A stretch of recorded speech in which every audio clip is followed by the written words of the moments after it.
How's it going, YouTube? So, a couple months ago we had a video on this where we had a multiple random misfire that turned out to be cylinder 1 on the coil pack. Yesterday I was backing up the trailer and I got a misfire code on cylinder 4. So we're going to pop this open and just do a quick replacement on the cylinder 4, walk through the process.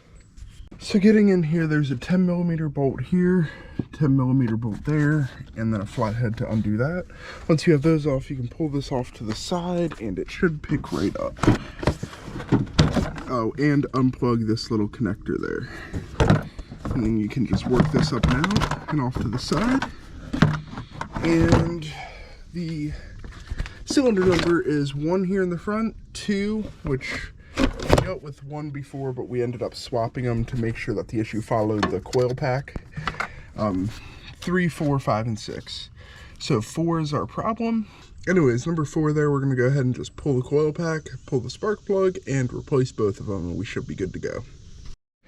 So the way that this presented itself was a misfire on cylinder 4, and then when it got under heavy load, multiple random misfire.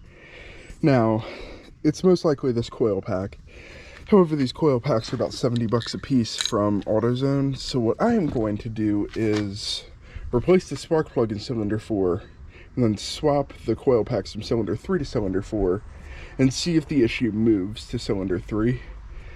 I'm heavily assuming that this one that I pulled out of cylinder 4 that we're going to put into cylinder 3 is our issue, but I just want to verify, since maybe it's not and maybe it's something that will save me a good bit of money, such as the spark plug.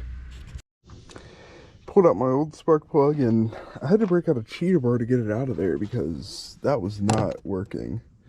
But we're putting in a Bosch Iridium, or double Iridium, and it's down there now, but it was whatever fit for this car, so I'll go ahead and throw that in, pull the cylinder 3 coil pack to the cylinder 4, put the cylinder 4 in the cylinder 3, and see what happens. This took a very bad turn.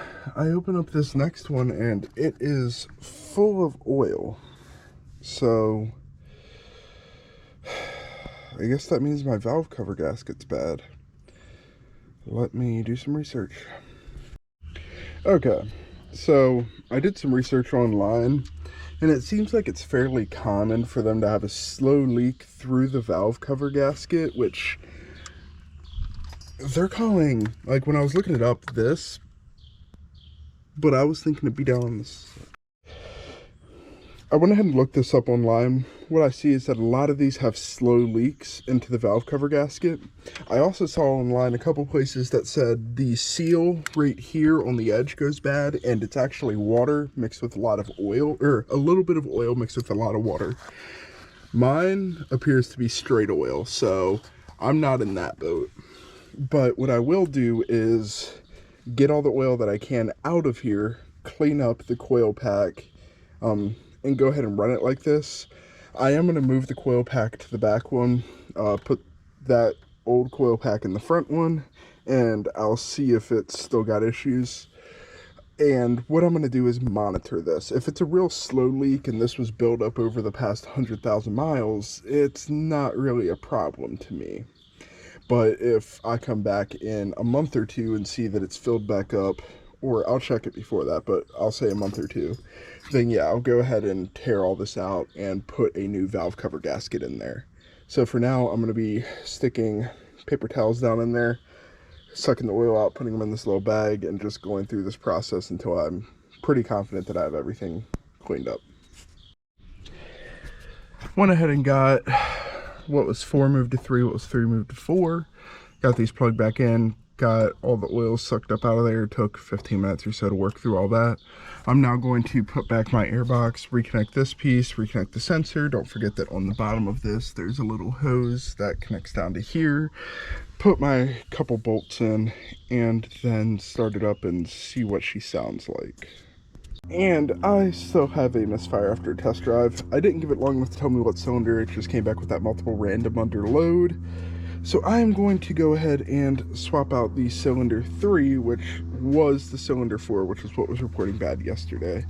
Also, if you guys have like half of a jack arm, you can like stick it in there and kind of tuck that up out of the way, and it stops it from flopping back. Found that really helpful this time around. But I got this like $70 coil pack from Advanced Auto or AutoZone, and go ahead and throw it in there. And this will also give us a chance to check that oil, see if a bunch just came back, and kind of give us a just first touch situation on it. So even though I only went on a 2.5 mile drive, the coil pack is hot, very hot, but it's dry. There's no oil coating on this, so I do think that it's going to be a slow leak, which means that I'm going to go ahead and put this car back together. And I'm about to go on a 2-week vacation where I don't need this car. When I get back, I'll probably go ahead and try to get some stuff together on this. Likely we'll be using my dad's shop, so I can just pull into the shop, be in the shade, and tear this apart, replace the valve cover gasket. Here's my nice shiny new piece. It is part number C1395VC22136A2. And it should just set right on in there nice and easy. It feels like just like that, and we'll tighten it all down and be good to go. New coil pack's installed. Sensor is not hooked back up. Okay, got that plugged back in. When I forgot to unplug this, or plug this back in last time, I got a upstream O2 sensor, I believe, code. So got that plugged back in, it's all good, got my bolts in. At this point, I don't expect it to have a misfire, but we will see what happens. I also went ahead and checked the oil since we're noticing that there's a leak in here. My oil level's still perfectly happy. I'm gonna go ahead and jump in there, clear the code so I get rid of the multiple random, and then fire it up. Yep, and that immediately is a night and day difference. The engine runs smooth. Before, I don't believe I recorded it, but it was super choppy, and it was actually shaking the whole car slightly. So it was just a bad coil pack, and ironically not the coil pack that was covered in oil. At the moment, I have a bunch of stuff going on at work this week, and then I'm taking a 2-week vacation to go see family. So I am not going to be doing the valve cover at the moment. That being said, I will get it ordered, and I'll plan some downtime of a day or so probably to replace it.